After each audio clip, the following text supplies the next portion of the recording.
So yun guys, subukan natin tong cellphone natin underwater kasi nga sabi nga nila underwater daw, pwede daw underwater. Pero hindi ko alam na underwater to. Try ko lang. Vivo 40. Pwede daw underwater. So try ko lang ha. Kung pag masira, wala na ako cellphone. Pag okay. Ito yung sinasabi ng ano nito. So yan guys. Try ko underwater.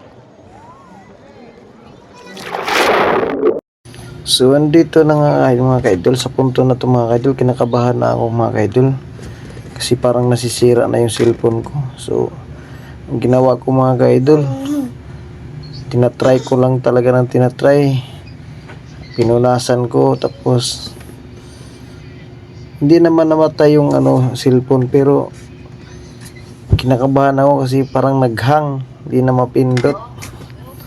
So yan mga kaidol, dahil nagiging successful mga kaidol nung una kong sisid, hindi pa rin na sira. Yan, sinisid ko na sinisid dun sa bandang malalim, dun sa may mga maraming isda. So yan mga kaidol, yan shout out pala sa tropa ko na si Joey Esparecia, yung nagpapakain ng mga isda. So tinitry naman namin dito mga kaidol, yung kanina maraming kumakain na isda kasi tinapay. Ngayon naman tinatry naman namin tong pakainin ng kanin. So ito mga kaidol, ayan mga kaidol, kung mapansin niyo mga kaidol, hindi ko makain yung isda ng kanin. So yan mga kaidol, siguro wala kasi sigurong ulam kaya hindi ko makain. Yung tinapay, kumain sila dun sa tinapay.